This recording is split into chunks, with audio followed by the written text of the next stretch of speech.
Welcome to LV creations. ఎల్వి క్రియేషన్స్లో ఈరోజు అచ్చం మనకు జ్యూస్ పాయింట్లో ఎలాగైతే ఏ టేస్ట్తో అయితే ఉంటుందో అదే టేస్ట్తో ఇంట్లోనే చాలా సింపుల్గా మ్యాంగో జ్యూస్ని ప్రిపేర్ చేసుకోవచ్చండి. ఇప్పుడు ఎలాగో సీజనే కదా, ఇలా సీజన్లో వచ్చే మ్యాంగోస్తో జ్యూస్ చేసుకుంటే చాలా అంటే చాలా బాగుంటుంది. దానికన్నా ముందుగా మన ఛానల్ని ఎవరైనా ఫస్ట్ టైం చూస్తున్నట్లయితే ప్లీజ్ ఛానల్ని సబ్స్క్రైబ్ చేసుకోండి. అలాగే వీడియోని మీ ఫ్రెండ్స్కి రిలేటివ్స్కి తప్పకుండా షేర్ చేయండి. ఇక్కడ జ్యూస్ తయారు చేయడానికి 2 మ్యాంగోస్ని యూస్ చేస్తున్నానండి. ఈ రెండింటిని బాగా నీట్గా వాష్ చేసి పైన పీల్ తీసి సన్న ముక్కలుగా కట్ చేసుకోవాలి. ఇప్పుడు ఒక మిక్సీ జార్ తీసుకొని ఆ మిక్సీ జార్లోకి మనం కట్ చేసుకున్న ఈ మ్యాంగో పీసెస్ని యాడ్ చేసుకోవాలి.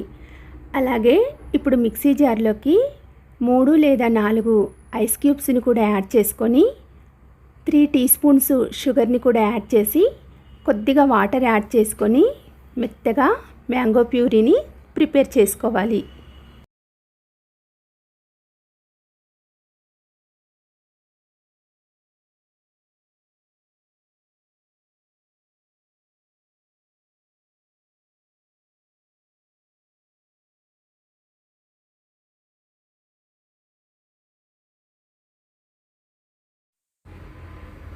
ఇప్పుడు ఒక బౌల్ తీసుకొని ఆ బౌల్లోకి మనం మెత్తగా గ్రైండ్ చేసుకున్న మ్యాంగో ప్యూరీని వేసుకోవాలి.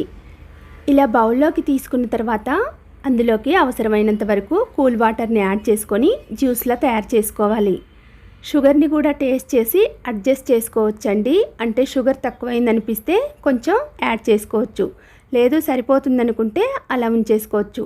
ఎలాగో మ్యాంగోస్ స్వీట్గానే ఉంటాయి కాబట్టి ఇక్కడ 3 టీ స్పూన్స్ వరకు మాత్రమే వేశాను.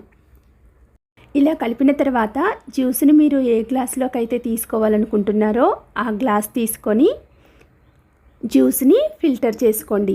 మీకు ఇలా ఫిల్టర్ చేసుకోవడం ఇష్టం లేదు అనుకుంటే పలుపుతో అయినా అలా తాగేయచ్చు.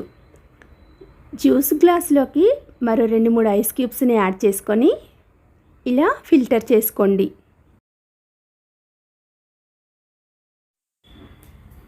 ఇలా ఫిల్టర్ చేసుకున్న తర్వాత ఒకసారి స్పూన్తో బాగా కలిపి ఐస్ క్యూబ్స్ అన్నీ కూడా కరిగేంత వరకు కరిగించుకోవాలి. అంతేనండి, ఎంతో టేస్టీగా ఉండే మ్యాంగో జ్యూస్ రెడీ. ఇంకెందుకు ఆలస్యం, మీరు కూడా తప్పకుండా ట్రై చేయండి. మీరు ట్రై చేసి మీకు ఎలా వచ్చిందో కమెంట్స్లో తెలియజేయండి.